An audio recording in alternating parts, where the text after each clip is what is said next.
I don't know. I don't know what I was thinking. I mean, we've been through this. I wasn't thinking. I wasn't paying attention. Hello, fiber friends. I've got a traditional podcast episode for you today full of one finished object, some WIPs, an acquisition, and some project planning. So if that sounds like it will be of interest to you, I hope you'll stick around.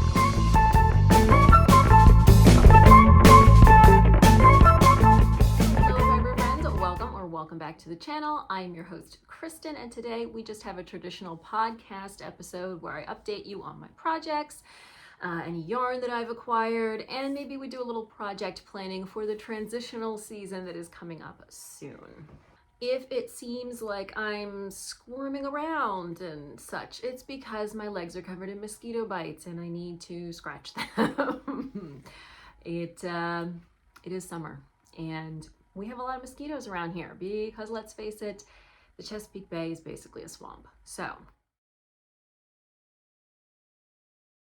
we're going to jump right in with a finished object today, but I'm not going to talk about it a whole lot because I did already do a whole, it's here, project vlog on this whole video dedicated just to this finished object. So if you want more details, you can hop over there and watch that, but I will show you just in case you want a quick look instead of a whole spiel about it. So this is my finished tea time sweater.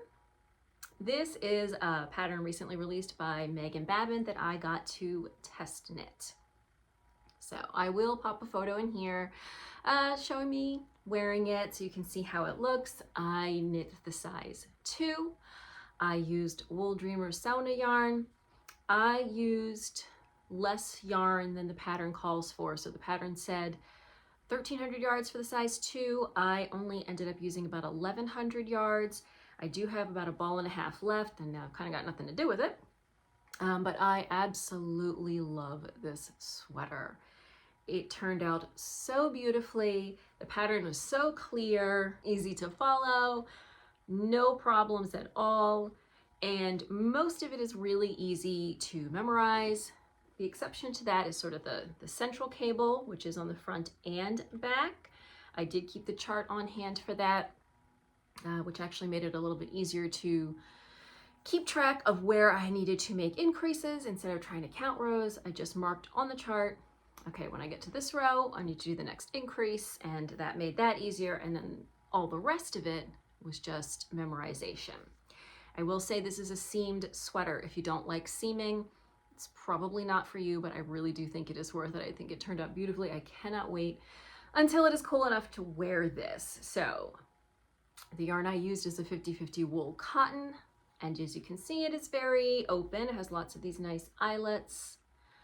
So I am hoping maybe in September, I might be able to start wearing this one. But I absolutely love it. So this was just released by Megan Babin. You can buy this on Ravelry. Just a gorgeous pattern. Absolutely love it. Love, love, love. So one actual finished object. Of course, this was a test knit, so there was a deadline involved. But it did take me under 2 months to knit this. So I started mid to late May and the deadline was July 7th. And that includes all of that pesky seaming. So love it, love it, love it. And that is basically where all of my knitting energy has been since that test started, with the result that I haven't made a lot of progress on any of my WIPs. I did take this bag of WIPs with me on vacation, which I just got back from on Monday. And I'll give you just a minute here to guess how many I finished. It's 0. So I brought 1, 2, 3, 4, 5 projects with me. I worked on maybe 3. And well, this is the one I got the most work done on. So this is the Crossandra Mini. Obviously, it is for a mini person. It is for a baby. And I have finished the body. I had given the sleeve a start and worked probably about 1 inch, and it was just looking wonky. And so what I decided was that because this is all garter stitch, it is going to grow a lot when I block it lengthwise. And so I think it would be in my best interest to go ahead and block this first and then go back and try the sleeves again. So as you can see, this is just kind of a basic garter stitch baby sweater. You do knit the back and then pick up along the shoulder lines over to the front and then join at the underarm. So if you are a person that notices a big difference between knitting flat and in the round, normally what that means is that when you join something in the round, you end up going up a needle size because you're going to be knitting more tightly, because you're knitting every round instead of alternating between knits and purls. But if you're using garter stitch, the opposite is true. So when you're working in the round, you're going to be alternating knits and purls, and that's going to end up being looser. So I actually went down a needle size once I joined in the round, and I think, as you can see, it looks nice and even. So I'm glad I did that. But it is going to grow. So it is looking kind of like a cropped baby sweater now, but it will not be. It does have this cute scalloped edge, which is shaped with short rows. And I think that's going to also look nicer when this gets blocked out. So my plan is to go ahead and block this and then give the sleeves another try. So the yarn I'm using for this is a discontinued yarn from Knit Picks. Do I have any over here? Yeah. This is Kindred. I bought this years ago. I guess it was on clearance because it was being discontinued. And it is a blend of alpaca and cotton. So 68% baby alpaca, 32% Peruvian cotton. It is very, very soft. It has some very nice halo. There we go. So you can see some nice halo there. It is pretty splitty, which when you're combining two very distinct fibers is not a big surprise. But especially when I was doing the bind off. So you're working these short rows and then you kind of resolve half of them as you move on to the next scallop, and then you don't finish resolving the opposite half until you're bind off. And so that means you're kind of binding off double, because it's German short rows, double stitches. So just kind of knit two together. So it was getting a little splitty on that, and there are a couple of spots in the bind off, I don't know if you can see here, that could have been neater, just because the yarn ended up splitting a little bit, but I don't think it's a huge deal. The baby in question has already been born, but nobody's going to be wearing a mostly alpaca sweater for at least several more months. I did opt to knit the size 6 months, assuming that this would probably not be worn until like November, at which point baby will be 4 months old, and that seems a bit more reasonable than knitting the newborn size, and ultimately maybe by the time it's cold enough, the sweater has gotten too small. So really cute, really tiny. The sleeves are especially adorable on this, so probably by the next time I do the podcast, I will have already given this away. We are going to get to meet the baby tomorrow, or tomorrow for me, yesterday for you. And obviously it will not be done by then. But I expect it will be done and given away before the next podcast, but I will try to make sure I get some photos however it turns out. I am really liking the feel of the yarn. It's not, again, it's kind of splitty, so it's not super great to knit with, but the fabric here is really soft and squishy. I really love it. So again, that's the Crosandra Mini, and this is the WIP that I have made the most progress on over the last month or so. Then we have all the WIPs that I brought on vacation. I have made some progress on my Sailor Swift. I don't remember what it looked like the last time I showed you. Let's see if we can get this. There we go. This is what it looks like now. I am not loving the way My stitches are looking at the join. I'm trying to carry the yarn up the side. Not particularly successfully. I made some adjustments like right about here, and you can see it does look better now, but still doesn't look great. I'm hoping I can fix it with blocking. It is sort of off to the side of the sweater. It's not directly under the arm, like in the middle of the underarm cast on, and that is what the pattern says. But if you start the stripes in the middle of the underarm cast on, but you've already got stripes, so you've already got striping on the front and the back, and then you join with this cast on in the middle, if you were to start in the middle, you would shift your stripes and they would be off. It would not, like the first 6 or so stitches would be off. So I just kept the beginning of the round point exactly at the start of the front. It'll still be under the arm, under the side of the body, so I think it's fine. But this is not going super fast, and I am quickly losing interest because my vacation is over. I'm tired of being hot. So we went to Williamsburg. We usually go to the beach. My kids don't actually like the beach, but we rent a house with a pool. We spend almost no time at the beach. And with traffic, it was taking us 6-7 hours to drive to the beach.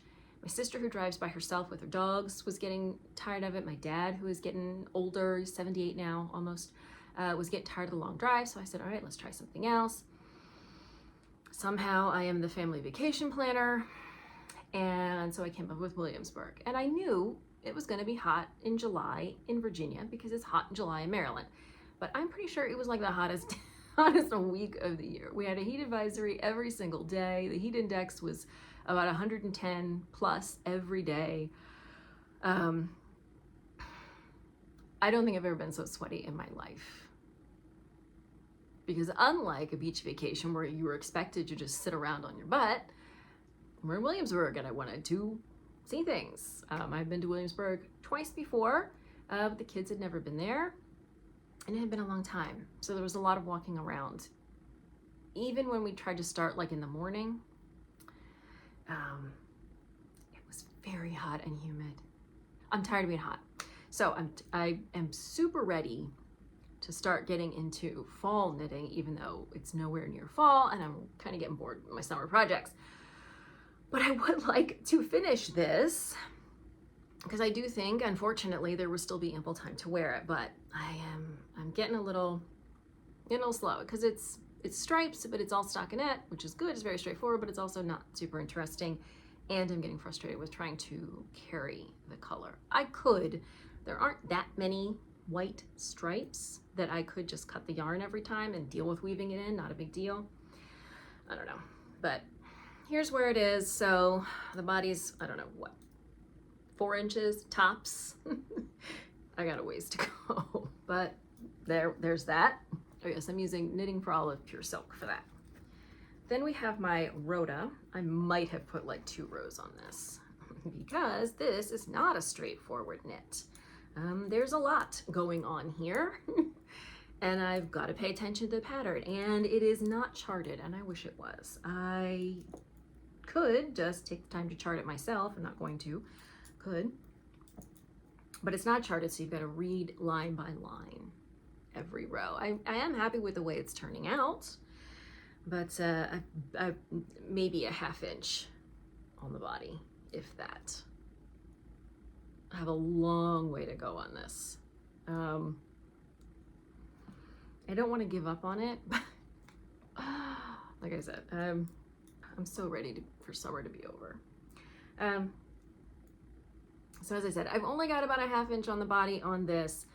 I think it is turning out nice. So I am holding 2 strands of this recycled linen yarn that I got at Yarn Centric a couple years ago. I'm holding 2 strands together to make this, which is getting a little messy here. And it is nice and light and airy. It will obviously be something that is either like a beach cover up, or I'm wearing a camisole under it. It's very, very see-through. But there was a lot of project left on this. And I'm not sure. There's no way I'm gonna finish both of these for this summer. So I'm kind of torn about what I want to do. I'm kind of thinking maybe get through either the end of this ball of yarn or the end of the body, whichever comes first, and then stopping this one. Because it requires so much more concentration than the other one. And then, you know, maybe spring comes and all I have to do is all the ribbings, which are much lower effort. So I don't know about that. My pie camisole is also in here. I didn't put a stitch on it. It's going nowhere fast. I think I'm just going to, I'm going to finish the ball of yarn because there's very little left in the ball of yarn that I'm working on. I think I'm going to finish that ball of yarn and then just put that on hold until next spring, because I am doing a wool cotton yarn for that. So it's not really a summer piece. It's either a spring or early fall. Here it is. So I've only got this much yarn left. But I've also only knit this much of the body, which is like, what, 2 inches maybe, because the gauge is so tight. Again, I'm using a wool cotton for this, and with a gauge this tight, this is definitely not a summer project. There's still so much of it to do. So yeah, I think I'm just going to finish up this ball of yarn and put this on hold until the spring. The fabric is just so dense. I don't know. I don't know what I was thinking. I mean, we've been through this. I wasn't thinking. I wasn't paying attention.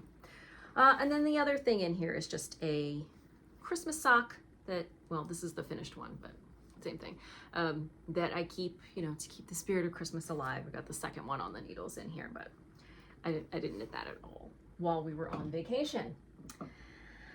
And I think that is it for my WIPs. I would love to hear what you would do. I really am thinking I'm just going to focus on finishing the baby sweater and the Sailor Swift, and then maybe move on to some between season knitting. I don't know. What do you think? All right, that's all my WIPs and finished objects. All right, so as you know, I have mostly been on a yarn diet this year because of our more precarious financial situation. And then, I don't know if you can see behind me too well, but we had our difficult time with our cat, ended up with a very expensive vet bill, and I destashed a whole bunch of yarn. And was able to raise over $300. So thank you for anybody who shopped my destash. That was really helpful. I greatly appreciate it. Finning is doing much better. So he is currently, he started off with 5 medicines. He's now down to 3. The vet says if his progress continues, he might be able to drop one of those. One of them is for anemia. Because we still need to give him 3 medicines a day, we had to take him with us to Williamsburg. I'll put a photo here of him in his little cat carrier. We did get him a special new carrier. Instead of like the hard-sided animal pet crates that you take him to the vet, we wanted to be more comfortable. So, and he had a little harness, and you can clip him in. So you can clip the harness in, so he can't go anywhere, but that cat, he really tried. So at first I left the lid open so he could see, and he seemed fine, but then he started trying to come out, and because we had to take both the dog and the cat with us, we ended up having to drive 2 cars. So I was driving, obviously, 1 car with my youngest, who was not going to be any help if the cat escaped. And that cat was bound and determined to escape, so eventually I had to zip him back up. But we made it, and we made it home, so he is doing better. My yarn stash has significantly decreased. And it was already lower than usual because I had been cutting back. But instead of a traditional souvenir from Williamsburg, I decided to get some yarn. So there is a really cute little yarn shop in what's called Merchant Square, which is the sort of more modern shopping area at the base of the Duke of Gloucester Street, which is the main street through Colonial Williamsburg. I want to say it's called Colorful Stitches. Hopped in there with my sister. I wasn't sure what to expect. You know, sometimes like there's a yarn shop in the Outer Banks. It's not great, not a great selection. But they really had a lot of nice yarns, some more higher end, some more economical, some from Europe that are not necessarily easy to find in your local yarn shops here in the US. So they had a couple of yarns that I've been interested in trying, but this is the one I got. I got 2 skeins of this beautiful Illimani Sabri. This is an 85% cotton, 15% baby alpaca fingering weight yarn. It is so soft. You can see it has this nice marling in it. All of the colors I think were kind of neutral. This is the one that I gravitated toward. Does it have a color number? It says color 41/38. Ash, there we go.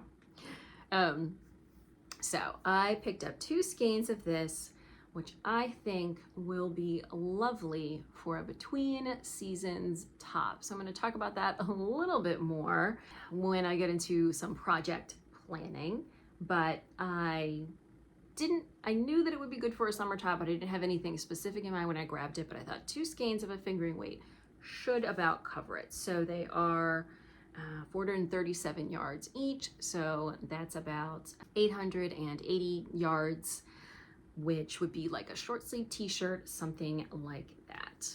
I don't know a lot about this yarn. It says that it's made in Peru, but I don't believe that Illimani is a Peruvian brand. Maybe I should have looked that up before I started talking. But I have seen this brand mentioned, I don't know, in a number of podcasts recently.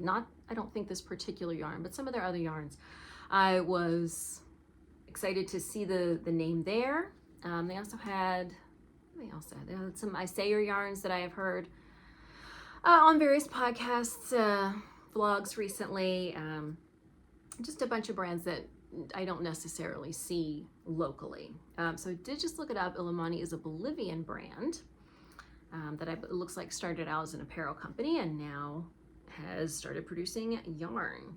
There was lots of yarn there that I would have liked to try. Ultimately, I decided to settle on a small souvenir. So these were $17 a skein, and that's gonna end up being $34-ish for a garment of some kind, and that's not a bad deal.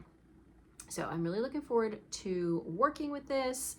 Lovely and soft, is mostly cotton, but I think that alpaca is going to, you know, give it some drape, give it some warmth, a little bit of fuzziness. I haven't taken the time yet. I would like to, you know, hop on Ravelry and do some skimming through projects using this yarn just to see how it turned out. But it is lovely and soft, and I have been able to add back into my significantly shrunken stash. So that is the only souvenir I got from Williamsburg. The other thing I was considering is that in some of the shops you can buy reproduction fabric.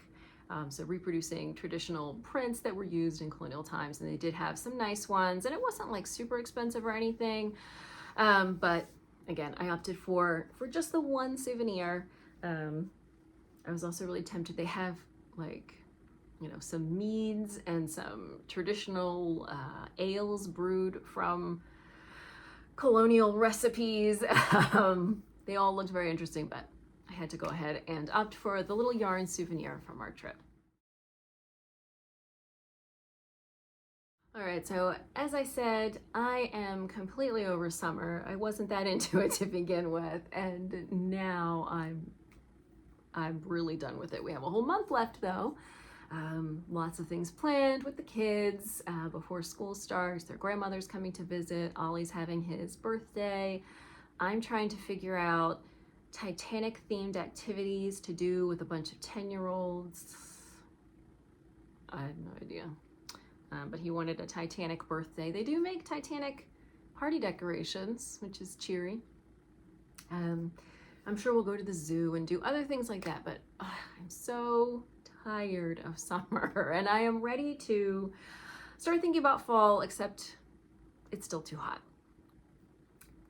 So instead of getting ready to focus on cozy sweaters for fall, what I'm thinking about now are some transitional pieces. So things that I'm going to be able to wear in September, early October, before the weather really turns, but maybe things that don't need to be as light as, like a cotton linen tank top. So I have a few ideas. First is that I'm pretty sure I'm going to use this yarn to make a stromboli. So this has been in my queue for a little bit. It is a light fingering weight, sort of 3/4 length sleeve, so not long sleeve, not really short sleeve garment from Caitlin Hunter. And I think this is going to be a good match for it. So the yarn she uses is one of the Mayak yarns. It is a fingering weight. I think it is heavier on the animal fiber than this is. But I think if I do it with mostly cotton, a little bit of alpaca, I'm more likely to be able to wear it in the transitional season. So this isn't exactly what I was thinking of when I bought this. I wasn't 100% sure, but when I came home with the yarn, started looking at my queue, saw stromboli, and I thought that's probably just about perfect. So the next step is going to be to wind the yarn up. The next step is going to be to swatch and see if I like the fabric. As I said, I've never used this yarn before. I think it's going to be a good choice, but until I get some of it on the needles, it's really hard to say. But I'm pretty sure that is going to be one of those transition season projects perfect for this yarn. Another thing is that although I have done a lot of destashing, I was digging in my closet of doom where I throw junk, everything, not even junk, just stuff I want out of the way. And I found 3 skeins of this. This is Knit Picks Wool and Cotton undyed. So this is their 50-50 wool cotton blend. This is, it's 50-50. It's a DK weight yarn. I've only got 3 of them. So this might be something for like a slip over or maybe a sleeveless top that could double as a slip over. I was really hoping, like I said, I've only got 3. I was hoping I need to clean that closet out and maybe it'll happen. If I had one more, I think I could do the Kylie pullover, which is the pattern by Irene Lynn. And it calls for a DK weight yarn. You need 880 yards for the number 1 size, which is, I could go either 1 or 2. It doesn't have a ton of sizes, it has 5, I think. And it calls for a fair bit of ease. So I think that the smallest size is like a 48-inch bust. If I had one more, because it calls for 880. And these are 218 yards a piece, which means I've got about 660. 660 or even 880. Name that movie. You have to pay $660 or even $880 to see the... If I could dig up one more, I think that's what I would do with it. If not, the other project I'm thinking about is the Margot top by Gregoria Fibers.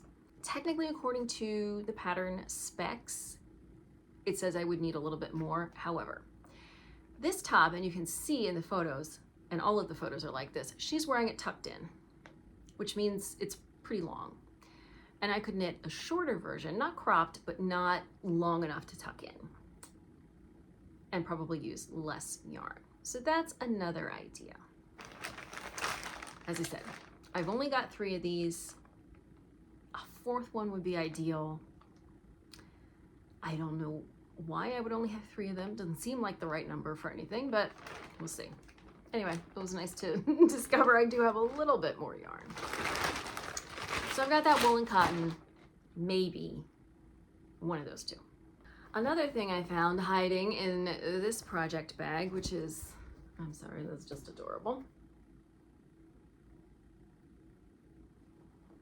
Knitting llamas wearing scarves. Maybe they're alpacas, regardless. what I found hiding in here was this beautiful yarn from Kim Dye's Yarns. This is her Brioche DK weight. Colorway is Lady Slippers. So as you can see, kind of like from a distance, it looks like a neutral. Get a little bit closer, you can see there's some variation in there between some grays. I originally was going to use this for something I'm no longer interested in knitting. I don't know, I don't remember. I even swatched. So this swatch is this yarn held double with Knit Picks Aloft, and it really is beautiful. It has just so much. So it would be more like a, you know, a worsted weight gauge, but definitely holding it with the Aloft is really going to make this a heavier fabric and a much warmer fabric. I have 3 of these, which is about 880 yards, I want to say. No. So really not enough for a full sweater. So what I was thinking for this maybe it would be the Alchemist pullover. Now, put a photo in here. 100% wool, even for something sleeveless, that's still going to be pretty heavy, but it may work as we get into October as a layering piece. Holding the single without the Aloft, it will still definitely be a heavy fabric, but it's also a slip over, so it doesn't have any sleeves. It's just going to layer over a shirt, easy to remove. So Alchemist pullover might be where I go with this. The other option is to go ahead and hold it with this and make this Detroit slip over. So this is a worsted weight gauge. This is not really a transition piece. This is, it's a fisherman's rib, so that's a very squishy, heavy fabric with the Aloft.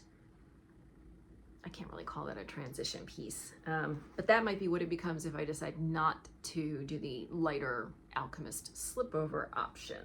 And then the last thing, I still have all this Yakish. So I did a giveaway for this, and no one ever responded. And that was earlier this year. It's still sitting here, and I have probably almost 2 sweaters worth of it. So I may do that giveaway again and see if I get an answer, but I might steal a couple of balls of it. So I had gotten this yarn for my Winter Manoth pullover design, and I had some yarn left from my design, and then Knit Picks provided a sweater's worth for a giveaway. So the sweater's worth for the giveaway is still there, but I do have the leftovers from my design that I could use for something, and that something might just have to be the Winnie tee. This is not the yarn called for at all. So the yarn called for is Cardiff Cashmere Classic, which it says is a DK weight yarn. I think that is because of the way it is spun and the amount of loft in the cashmere. It is very light and airy, so it kind of blooms up to be a DK, because if you're looking at just the weight and the yardage, it looks like a lighter yarn. I think this might be a good choice. This is actually sport weight, but it would definitely work at the gauge called for in the pattern. And this is a blend of baby alpaca, superwash merino, and yak. Those particular fibers are not super warm weather friendly, but because this is a short sleeve design, if I'm knitting a sport weight yarn at a DK weight gauge, it's going to be a lighter fabric. It doesn't have sleeves. It may work as we're getting into October. And I just love that top. Do I really need 2 garments in the exact same color? No, but let's face it, I am on a yarn diet and I destashed like half my stash, so I don't have a lot to work with here.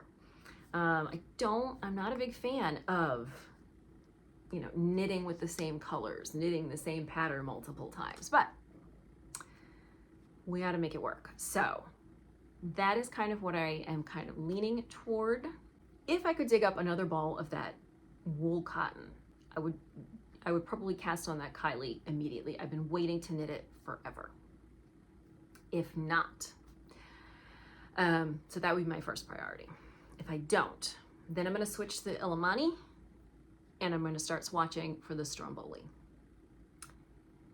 And then probably move on to this and the Winnie T. And then by then it's going to be cooler weather, and I can think about projects for that lovely Kim Dye's yarn that is beautiful, but is sort of an odd amount. So that is where I'm headed. Some kind of brainstorming for the transitional season, late September, early October. We really don't get into sweater weather here. We'll have a day here and there, but like generally speaking, sweater weather is not really taking hold here until late October, early November. But I am just tired of summer, and I want to get some stuff going that maybe I'll be able to wear during that period of time. So a little project brainstorming for the upcoming somewhat cooler months. All right, the last little bit of I'm not going to do like a chat segment because I've been kind of throwing in stuff about our trip to Williamsburg and summer throughout, so I don't think it's necessary. But the last little bit of something I wanted to include is that I am destashing some fiber. I'm gonna go ahead and sell my spinning wheel. I don't use it. If I was really interested in spinning, I would have done it by now. So if you're in Maryland and are in the market for a shacked ladybug, definitely get in touch. I want to try to sell it locally. I don't want to have to deal with shipping it. I'm willing to drive to Southern Pennsylvania, Northern Virginia, Delaware, or meet halfway. But other than that, I'm really looking for someone somewhat local to buy it's a shacked ladybug. It's in excellent condition. It hasn't been used very much. Now, in preparation for that, I've got a bunch of fiber that I bought that I'm not going to use. So some of this, I don't know what it is. So I'm gonna look for the labels. They're around here somewhere. But I'm gonna pop all of this into my Pay Hip shop, which is where I did the yarn destash for Finnegan. And if you are a spinner and interested in any fiber, please check out that link in the description box below. So I do have some lovely stuff. Again, I've got to find some labels. This one has a label on it, so that's handy. This is BFL and Silk from Sweet Georgia. I have got this beautiful Cormo combed top. Here we've got some Yarn Rescue. What is this? Come on. Merino wool. So I've got a bit of a fiber collection. If there's anything, I don't know what it is, I'm probably gonna just kind of give it away, but so if you are a spinner and interested in some fiber, please do check that out. And again, if you're local-ish to Maryland and looking for a spinning wheel, get in touch because it's time to let this one go. All right, friends, thank you so much for joining me for this episode of the podcast. Links to everything that I have talked about can be found in the description box down below. The Knit Picks annual summer yarn sale is wrapping up, and if you are looking to shop Knit Picks, I would be greatly appreciative if you use the affiliate link, which is down below, and that helps support the channel. If you enjoyed this video, found it useful or entertaining or amusing, I hope you will give it a thumbs up. Don't forget to subscribe. New knitting videos here every Saturday. If you're looking for me on social media, you can find me on Ravelry and Instagram as Amelia Benawana, and I will see you soon in another video. Bye.